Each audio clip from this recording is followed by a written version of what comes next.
আবার বিশ্বনবী আল্লাহর কাছে নূর চাইতেন, বলছেন আল্লাহ আমার ডানে আলো দাও, আমার বায়ে আলো দাও, আমার সামনে আলো দাও, পিছনে আলো দাও, উপরে আলো দাও, নিচে আলো দাও, আমার দেহে আলো দাও, আমার মাংসপেশির ভিতরে আলো দাও, আমার হাড্ডির ভিতরে আলো দাও, আমার জন্য তুমি আলো দাও। পড়েন আমিন। এজন্য আলো ছাড়া বেঁচে থাকা অসম্ভব। আল্লাহ তাআলা আলোর নামে সূরা দিলেন, সূরাতুদ দুহা, প্রভাতের আলো, প্রভাতের সূর্য কিরণের শপথ, আলোর শপথ। সুবহানাল্লাহ পড়েন। এরপর আল্লাহ বললেন ওয়াল্লাইলি ইযা সাজা, আলোর শপথ, সকালবেলার সূর্য কিরণের শপথ। দ্বিতীয় আয়াতে আল্লাহ বললেন রাত্রিবেলার শপথ, যখন রাত্রিটা নিঝুম হয়, নিস্তব্ধ, নিঝুম আর নিস্তব্ধ রাতের শপথ। তাহলে আল্লাহ আলোরও কসম কাটলেন, তারপরে অন্ধকারেরও কসম কাটলেন, ঠিক কিনা? আলো দ্বারা মূলত আল্লাহ তাআলা ওহির আগমনকে বুঝিয়েছে, আর অন্ধকার দ্বারা আল্লাহ তাআলা ওহির অনুপস্থিতি বুঝিয়েছে।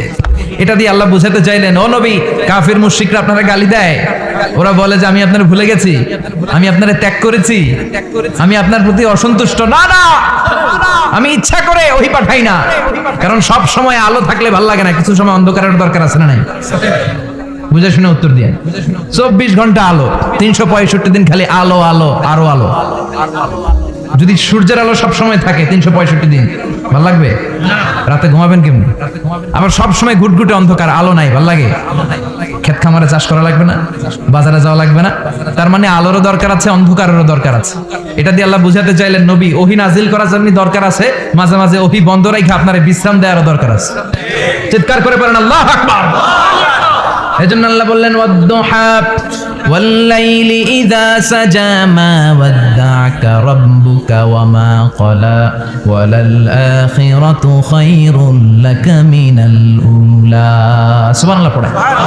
ও নবী, প্রভাতের সূর্য কিরণের শপথ, নিঝুম নিস্তব্ধ রাত্রিবেলার শপথ, আলো আর অন্ধকারের শপথ করে আমি বললাম, আপনার প্রভু আপনারে ভুলে যায় নাই, আপনার উপর অসন্তুষ্ট হয় নাই।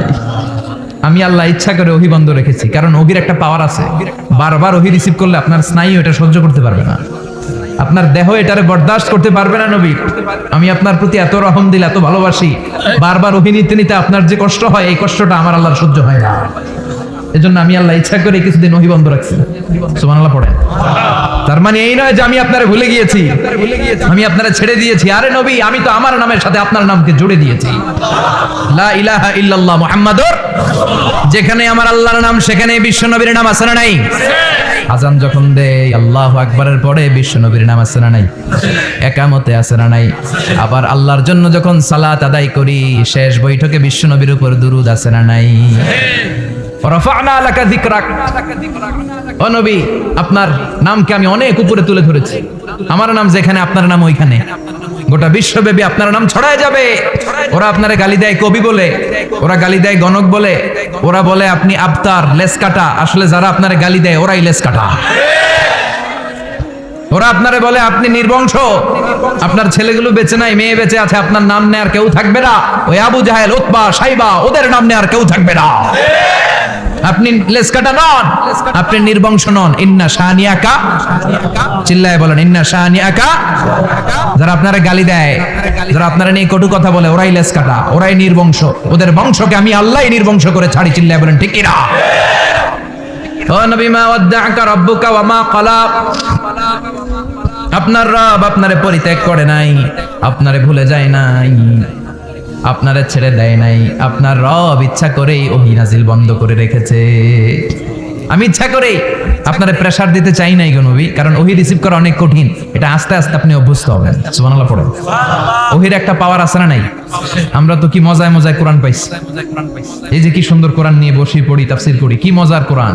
আহা, এই কোরআনটা রিসিভ করতে যে বিশ্বনবীর কত কষ্ট হয়েছে। এই কোরআনকে আল্লাহ বলেছেন এটা কাওলান সাকিলা, very heavy and weighty word. এটা অনেক ওজনওয়ালা কথা। ইন্না সানুলকি আলাইকা কাওলান, এটার অনেক ওজন। এই কোরআনটা যদি পাহাড়ের উপরে নাজিল করা হতো, পাহাড়গুলো দুমড়ে মুচড়ে ভেঙে টুকরো টুকরো হয়ে খান খান হয়ে যেত। ঠিক কি না? এত কঠিন বানিয়ে এটা। ও নবী, আমি আলোর সাথে ওহীর মিল ঘটিয়েছি, আলো দিয়ে ওহীকে বুঝিয়েছি। সূর্যের যেমনি কিরণ আছে, তেজ আছে, এই ওহীরও একটা তেজ আছে।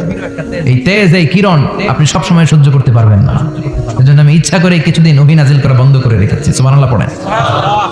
ইচ্ছে করে আমি নাজিল করি নাই। সব সময় নাজিল হলে আপনার ভাল লাগতো না।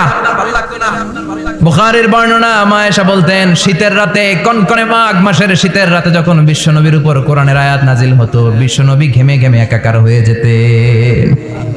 হাত্তা লা ইয়াতাফাসসাদু জাবিনুহু আরাকান, বিশ্বনবীর দাড়ি আর থুতনি বেয়ে ঝরঝর করে পানি পড়তো। আমরা কম্বল গায়ে দিয়ে থাকি আর বিশ্বনবী ঘামে। সুবহানাল্লাহ কইবেন না? এটা কওলান সাকিলা, অনেক ওজনওয়ালা কথা। আবার বিশ্বনবী যখন ওটের উপরে বসে থাকা অবস্থায় কোরআনের আয়াত নাজিল হতো, ওটের বুকটা মুহূর্তের মধ্যে বালুর মধ্যে, জমিনের মধ্যে লেগে যেত। ঘোড়ায় চড়া অবস্থায় বিশ্বনবীর কাছে যখন কোরআন নাজিল হতো, ঘোড়ার পা গুলো মরুভূমির বালুতে দেবে যেত। মাঝে মাঝে বিশ্বনবী সাহাবাদের রানের উপরে, পায়ের উপরে মাথা দিয়ে শুয়ে পড়তেন, ক্লান্ত শ্রান্ত। যায়েদ বিন হারেসা, বিশ্বনবীর পালক পুত্র, তার পায়ের উপরে মাথা রেখে বিশ্বনবী একবার কথা বলতে বলতে ঘুমিয়ে পড়লেন। ঘন্টাখানিক ঘুমালেন। যায়েদ বিন হারেসা বলে, আমার কাছে তেমন কোনো কষ্টই হচ্ছে না, বিশ্বনবীর মাথাটা খুব বেশি ওজন মনে হচ্ছে না। ঘন্টাখানিক পর বিশ্বনবীর চোখ খুললেন, আর খোলা মাত্রই ওনার উপর ওহী কোরআনের আয়াত নাজিল করতে শুরু করলো। কে? আল্লাহ। যায়েদ বিন হারেসা বলে, যখনই কোরআনের আয়াত নাজিল হতে শুরু করলো, আমার মনে হচ্ছে বিশ্বনবীর মাথাটা 50-60 কেজি ওজন বেড়ে গিয়েছে। বিশ্বনবীর মাথার ওজনে আমার পায়ের রান ফেটে যাবে, আমার পায়ের হাড়ি ফেটে যাবে, আমার পাটা ভেঙে খান খান হয়ে যাবে মনে হচ্ছিল। তার মানে কোরআনের আয়াত যখন নাজিল হয়, বিশ্বনবীর উপর একটা প্রেসার আছে না নাই? এই জন্য আল্লাহ বললেন, নবী আমি আপনার ভুলে যাই নাই। কাফেররা যেমনি আপনারে গালি দেয় যে আমি আপনারে ভুলে গিয়েছি, আপনার উপর আমি অসন্তুষ্ট, নেভার, অসম্ভব। আমি আপনার উপর কখনো অসন্তুষ্ট নই, বরং আমি ইচ্ছা করি আপনার উপর থেকে প্রেসার কমিয়ে দেওয়ার জন্য কয়েকদিন ইচ্ছা করে আপনার ছুটিতে রাখছি। সুবহানাল্লাহ পড়েন, যাতে করে আবার এনার্জি গায়ে নেওয়ার পরে নতুন করে কোরআনের আয়াত রিসিভ করার জন্য আপনি সক্ষম হন। চিল্লায় পড়তে হবে আল্লাহু আকবার। এজন্য আল্লাহ বললেন, ওয়াদ-দুহা ওয়াল-লাইলি ইযা সাজা মা ওয়াদ্দা'আকা রাব্বুকা ওয়া মা ক্বালা ওয়ালাল আখিরাতু খায়রুল লাকা মিনাল উলা। এরপর আল্লাহ বলেন, নবী ওয়ালাল আখিরাতু খায়রুল লাকা মিনাল উলা, and verily indeed the hereafter is far better for you than this dunya. এই দুনিয়ার চেয়ে আপনার জন্য আখিরাতটা অনেক দামি। খায়রুল লাকা মিনাল উলা, এই দুনিয়ার চেয়ে আখিরাতটা অনেক শ্রেষ্ঠ। এতে আল্লাহ বললেন দুনিয়ার চেয়ে আখিরাত শ্রেষ্ঠ, আর এক আয়াতে আল্লাহ বললেন দুনিয়ার চেয়ে আখিরাত হলো স্থায়ী। ঠিক কি না? বাল তু'থিরুনাল হায়াতাদ দুনিয়া ওয়াল আখিরাতু খায়রুন ওয়া আবাকা। তোমরা দুনিয়ার জীবন নিয়ে পাগল পাড়া হয়ে থাকো, আল্লাহ বললেন দুনিয়ার জীবনের চাইতে আখিরাতের জীবন শ্রেষ্ঠ এবং স্থায়ী। ঠিক কি না? কার কথা? দুনিয়া স্থায়ী না আখিরাত স্থায়ী? দুনিয়া শ্রেষ্ঠ না আখিরাত শ্রেষ্ঠ? কিন্তু আমরা কোনটার পিছনে দৌড়াই? খালি দুনিয়া দুনিয়া। দুনিয়া কে মজা লে লো, দুনিয়া তোমারি হ্যায়। কিন্তু জান্নাত কে মজা লে লো, জান্নাত তোমারি হ্যায়, ওইটা কয় না? আছে না নাই? দুনিয়ার পেছনে পাগল হয়ে আমরা পড়ে থাকি। এই দুনিয়ার জীবনটা একটা মায়াজাল, এটা একটা মরিচিকা। এই মরিচিকা, এই ধোঁকা, এই লালসা আর এই মায়াজালের পেছনে আমরা ছুটছি। ছুটতে ছুটতে হুট করে একবার কবরের ভিতরে ঢুকতে হবে। কথা বলেন, তখন আমাদের টনক নড়বে। এজন্য দুনিয়া মুমিনদের জন্য শ্রেষ্ঠ আর স্থায়ী জায়গা নয়। মুমিনের আসল জায়গা হচ্ছে আখিরাত। মুমিনের শান্তি আর কল্যাণের জায়গা হচ্ছে আখিরাত। জান্নাত হচ্ছে মুমিনের শেষ ঠিকানা। চিৎকার করে বলেন ঠিক কি না? সেটাই বিশ্বনবী বললেন, নবী কাফির মুশরিকদের কথা আপনি কান দিবেন না, ওদের কথায় হতাশ হবেন না, নিরাশ হবেন না, হাল ছাড়বেন না, ভরসা রাখবেন কার উপর? কারণ ওয়ালাল আখিরাতু খায়রুল লাকা মিনাল উলা, এই দুনিয়ার জীবন ক্ষণস্থায়ী জীবন, চিরকালীন জীবন হলো আখিরাত। নবীরে কিভাবে আশ্বাস দিতেছে দেখছেন, অ্যাসিউরেন্স করতেছে, কনফার্মেশন। এই সূরাটা যে শান্তির সূরা, মোটিভেশনের সূরা, অনুপ্রেরণার সূরা, ইন্সপাইরেশন যে জায়গায়, প্রতিটা আয়াতে আপনি ইন্সপাইরেশন পাবেন। তো প্রতিটা আয়াতে আপনি উজ্জীবিত হবেন, সজীব হবেন, এনথিউজিয়াস্টিক এন্ড এনার্জেটিক হবেন, আপনি এনার্জি ফিরে পাবেন। আলহামদুলিল্লাহ পড়েন। এরপর বিশ্বনবীর আরো খুশি করার জন্য আল্লাহ বললেন, ওয়ালা সাউফা ইউতিকা রাব্বুকা ফাতারদা। ও নবী, অচিরে এমন এমন জিনিস আমি আপনারে দান করব, এগুলো পেয়ে আপনি খুশি হয়ে যাবে। কে বলে? কারে বলে? শুনতেছেন? বুঝতেছেন? কষ্ট হচ্ছে না তো? ওয়ালা সাউফা ইউতিকা রাব্বুকা ফাতারদা। অচিরেই এমন এমন জিনিস আমি আল্লাহ আপনারে দান করবো। ওরা আপনারে গালি দেয়, ওদের কথা আপনার মন খারাপ, আপনি হতাশ, ভয় পাবেন না নবী, হতাশ হবেন না, নিরাশ হবেন না, আমার উপর ভরসা রাখেন না। এমন এমন জিনিস আমি আপনারে দেব, ফাতারদা, ওগুলো পেয়ে আপনি খুশি হয়ে যাবেন। সুবহানাল্লাহ পড়েন। আল্লাহর কাজই হলো বিশ্বনবীরে খুশি রাখা। Verily I'm gonna give you something that will make you happy. এমন জিনিস আপনারা দিব নবী, আপনি খুশি হয়ে যাবেন। আল্লাহর কাজই হচ্ছে বিশ্বনবীরে খুশি রাখা। যেখানে বিশ্বনবীর মন খারাপ, ওইখানে বিশ্বনবীর আল্লাহ আছে না নাই? বিশ্বনবীর উপাধি দিয়েছেন আল্লাহ হাবিবুল্লাহ, কি দিয়েছে? আর সাইয়েদনা ইব্রাহিমের উপাধি খলিলুল্লাহ। দুইজনই আল্লাহর প্রিয়, দুইজনই উলুল আজমি মিনার রাসূল। কিন্তু খলিল মানেও বন্ধু, হাবিব মানেও বন্ধু। খলিল মানে এমন বন্ধু যেই বন্ধু আল্লাহরে খুশি করার জন্য কাজ করে, আর হাবিব মানে এমন বন্ধু যেই বন্ধুরে খুশি রাখার জন্য আল্লাহ নিজেই কাজ করে। কি শান, কি মান এই নবীর, আর ওই নবীরে গালি দেয়। এগুলো জাহান্নামের নরকীট আর পিতৃ পরিচয়হীন জারদ সন্তান। As a father, as a teacher, as a commander, as a lawgiver, as a lawmaker, as a reformer of the society, Muhammad is the Superman of the world. Superman, মানে অসাধারণ ব্যক্তিত্ব, আনপ্যারালাল পার্সোনালিটি। ওনার জীবনী নিয়ে পড়া শুরু করলে এটা শেষ হয় না। বিয়ন্ডলেস, বাউন্ডলেস, বটমলেস, এটা তলাবিহীন সাগর। বিশ্বনবীর জীবনী একটা সাগর, কিন্তু সাগরের কি নাই? সুবহানাল্লাহ কইবেন না? এই বিশ্বনবীর খুশি রাখা কার কাজ? যেখানে বিশ্বনবী হতাশ, যেখানে বিশ্বনবীর মন খারাপ, বিশ্বনবীর মন ভালো করে দেখে। এজন্য আল্লাহ বললেন, ওয়ালা সাউফা ইউতিকা রাব্বুকা, অচিরেই আপনার রব আপনাকে এমন এমন জিনিস দান করবে নবী, এগুলো পেয়ে আপনি খুশি হয়ে যাবেন। কিভাবে নবীর আল্লাহ খুশি রাখবে শুনবেন? শুনবেন শুনবেন? দেখেন, খেয়াল করে বুঝতে হবে কিভাবে আল্লাহ তাআলা বিশ্বনবীকে খুশি করেন। দেখেন, বিশ্বনবীর প্রথম কোথায় খুশি করলেন? বিশ্বনবী মক্কার জমিনে দাওয়াতি কাজ যখন শুরু করলেন, তিনি দেখলেন বিশ্বনবী খুব ভালো অ্যানালাইসিস করতে পারতেন। তিনি মক্কার সোসাইটিটাকে, সমাজটাকে বিশ্লেষণ করে অ্যানালাইজ করে উনি দেখলেন যে এই মক্কায় দাওয়াতি কাজের একটা শক্ত অবস্থান নিতে হলে দুইজন লোকের একজন আমার চাই। সুবহানাল্লাহ পড়েন। কি বিশ্লেষণ শক্তি, কি চিন্তা শক্তি! উনি ঘেটে ফেললেন, উনি বুঝে ফেললেন সবাইকে দেখে যে দুইজনের একজন আমার সাথে না থাকলে আমার দাওয়াতি কাজ চালানো কষ্ট হয়ে যাবে। এজন্য গভীর রাতে তাহাজ্জুদের নামাজ শেষে আল্লাহর কাছে কেঁদে কেঁদে বিশ্বনবী দোয়া করে, আল্লাহুম্মা আইজ্জাল ইসলাম বি আহাব্বির রাজুলাইনি ইলাইক। আল্লাহ, দুইজন লোকের যেই লোকটারে তোমার দরবারে মকবুল মনে হয়, ভালো লাগে, পছন্দ হয়, তাদের একজনকে ইসলামের ভেতরে ঢুকিয়ে দিয়ে ইসলামকে তুমি বিজয় দান করে দাও। ও আল্লাহ, দুইজনের একজনকে আমার চাই। একজন হলো আবি জাহাল ইবনে হিশাম, হিশামের বেটা আবু জাহাল, আও উমর ইবনুল খাত্তাব, অথবা খাত্তাবের বেটা উমর। সুবহানাল্লাহ পড়েন।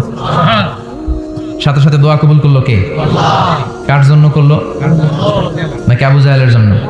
আবু জাহেলের চোখের সামনে পর্দা ছিল, ও পর্দা সরায় না। ওর অন্তরে পর্দা, ও পর্দা উঠে সত্যটা দেখতে চায় না। এজন্য ওর জন্য গোটা বিশ্ববাসীর আছে ঘৃণা। ও যেখানে মারা গেছে, ওর যেখানে জন্মস্থান, ওইখানে সৌদি সরকার ল্যাট্রিন বানায় দিচ্ছে, ঘৃণার প্রতীক। ওইখানে তো অন্য কিছু বানাইতে পারতো, ল্যাট্রিন বানাইতে যাবে কেন? গোটা বিশ্বের মানুষ যায় যেন এটা ভরাই দিয়ে আসতে পারে। কথা বলেন। এই বেয়াদবটার জন্য আল্লাহ দোয়া কবুল করে নাই। ওমরে ফারুক রাগী ছিলেন, কিন্তু সত্য প্রকাশে, সত্য গ্রহণে আপসহীন। সত্য দেখলেই উনি মেনে নিতেন। এটা জাহেলি যুগে ওনার মধ্যে এই গুণ ছিল। আল্লাহু আকবার। বিশ্বনবীকে দেখে দোয়া করে, আল্লাহ, মক্কার জমিনে এই দুইজনের একজন যদি কালেমা না পড়ে, মক্কার জমিনে দাওয়াতি কাজ চালিয়ে যাওয়া কঠিন হয়ে যাবে। হয় হিশামের বেটা আবু জাহেল কিংবা খাত্তাবের বেটা ওমরকে তুমি ইসলামে ঢুকাও। আল্লাহ ওমরের জন্য দোয়া কবুল করলেন। বিশ্বনবী তখনও বুঝতে পারেন এই দোয়াটা কার জন্য কবুল। হঠাৎ ওমরে ফারুক বিশাল একটা নাঙ্গা তলোয়ার নিয়ে বিশ্বনবীকে হত্যা করার জন্য ছুটে এলো। বিশ্বনবী তখন মক্কার আরকাম ইবনে দারুল আরকামের ঘরে সাফা পাহাড়ের পাদদেশে লুকিয়ে লুকিয়ে দাওয়াতি কাজ করতেন। আশেপাশে সাহাবীরা বসা। বিশ্বনবীর চাচা হামজা ইবনে আব্দুল মুত্তালিব বললেন, নবী তাড়াতাড়ি পালিয়ে যান, ওই যে দেখা যায় ওমরে ফারুক তলোয়ার নিয়ে আপনারে মারতে আসছে। বিশ্বনবী বললেন, চাচা সরে যান। সাহাবীদেরকেও সরে যেতে বলেন, দরজাটা খুলে দেন, ওমরকে আসতে দেন। আমার তো মনে হচ্ছে ওই যে তাহাজ্জুদের নামাজ পড়ে আল্লাহর কাছে কেঁদে কেঁদে আমি দোয়া করেছি, আমার দোয়াটা আজকে কবুল হতে চলেছে। আমার তো মন বলছে আল্লাহ দোয়াটা কবুল করবে। দরজা খুলে দেন। ওমর ফারুক চলে আসলেন, এসে তলোয়ার রেখে দিয়ে আঙ্গুল উঁচু করে বললেন, আশহাদু আল্লা ইলাহা ইল্লাল্লাহ, আশহাদু আন্নাকা মুহাম্মদ রাসূলুল্লাহ। ঝিনুকের ভেতর লুকিয়ে থাকে যেমন মতি, ঝিনুকের ভেতর লুকিয়ে থাকে যেমন মতি, কালমা শাহাদাতে আছে আল্লাহর জ্যোতি, কালমা শাহাদাতে আছে আল্লাহর জ্যোতি। সুবহানাল্লাহ পড়েন। কি আল্লাহর জ্যোতি এসে ওমরে ফারুকের হৃদয়টাকে নুরানি করে দিল। তিনি তলোয়ার রেখে ঘোষণা দিলেন, আশহাদু আল্লা ইলাহা ইল্লাল্লাহ ওয়া আশহাদু আন্নাকা মুহাম্মাদ আবদুল্লাহ ওয়া রাসূলুহু। বিশ্বনবী খুশি হয়ে গেলেন। ফাতারদা ওয়ালা সাউফা ইউতিকা রাব্বুকা ফাতারদা। ও নবী, অচিরে এমন এমন জিনিস একটার পর একটা আমি আপনারে দান করব, এগুলো পেয়ে আপনি খুশি হয়ে যাবেন গো নবী। আপনার অন্তরে দুঃখ, কষ্ট, হতাশা, আপসেট হওয়ার মানসিকতা, ফ্রাস্ট্রেশন কিছু আল্লাহ রাখবো না। ওয়ালা সাউফা ইউতিকা রাব্বুকা ফাতারদা। অচিরে এমন এমন জিনিস আমি আল্লাহ আপনারে দেব, আপনি খুশি হয়ে যাবেন। ওমরে ফারুকের ইসলাম ধর্ম গ্রহণ করানোর মাধ্যমে বিশ্বনবীর মনটারে খুশি করে দিল কে? আল্লাহ। ফাতারদা, বিশ্বনবী খুশি হয়ে গেলেন। পাইছেন আল্লাহ কিভাবে বিশ্বনবীরে খুশি করে? সুবহানাল্লাহ পড়বেন না? এরপরে বিশ্বনবী মক্কা থেকে তায়েফে দাওয়াত দিতে গেলেন। কোথায়? হজ উমরা যারা করেছেন 70 থেকে 75 80 কিলো দূরে পাহাড়ি পথ বেয়ে বেয়ে উঠতে হয়, 6-7 হাজার ফিট উপরে পাহাড়ের উপরে এই তায়েফের শহর, তায়েফ সিটি। ঠান্ডা, ওইখানে গেলে মনেই হবে না এটা সৌদি আরব। ওইখানে জ্যাকেট লাগে। কি লাগে? জ্যাকেট। বিশ্বনবী কষ্ট করে 80 কিলোমিটার পথ পাড়ি দিয়ে তায়েফের ছেলেদেরকে দাওয়াত দিতে গেলেন। কিন্তু বিশ্বনবীর দাওয়াতি এই ডাকে, এই আহ্বানে তারা সাড়া দেয় নাই। বিশ্বনবীর এই দাওয়াতকে তারা রিজেক্ট করেছে। বিশ্বনবীকে পাথর মেরেছে। বিশ্বনবীর মোবারক দেহটাকে রক্তাক্ত করেছে। আমার নবীর এই সুন্দর দেহটা বেয়ে বেয়ে ঝরঝর করে রক্ত ঝরেছে। তায়েফের মাটি সাক্ষী, তায়েফের পাথর সাক্ষী। 3টা জায়গায় বিশ্বনবী বেহুশ হয়েছে। এখনো ওখানে গেলে স্থানীয় লোকরা বলে, বংশ পরম্পরায় ওরা জেনে এসেছিল যে এই জায়গাগুলোতে বিশ্বনবীকে আঘাত করা হয়েছে। এখনো লোকজন দেখায়, এখানে পড়েছিল বিশ্বনবী, ওখানে পড়েছিল, ওখানে পড়েছিল, ওই খেজুর বাগানে বিশ্বনবী লুকিয়েছিল, আজও ওখানে খেজুর বাগানই করে রাখছে। আল্লাহু আকবার পড়ুন। খেয়ে না খেয়ে দিন প্রচারের কাজে নিজেকে দিয়েছ বিলিয়ে, তায়েফের কাফিরেরা চিনল না সে আলো, দুষ্ট ছেলেদের পিছু দিল লেলিয়ে, পাথরের আঘাতে ক্ষত বিক্ষত হয়ে সারা শরীর থেকে রক্ত ঝরে। হে রাসূল, তোমাকে ভুলি আমি কেমন করে, হাজার ব্যথা বেদনার পরে ফিরে আসনি তুমি আপন ঘরে, দিনের আলো তুমি ছড়িয়ে দিতে চলে গেলে মদিনায় মক্কা ছেড়ে। হে রাসূল, তোমাকে ভুলি আমি কেমন করে, হে রাসূল, তোমাকে ভুলি আমি কেমন করে।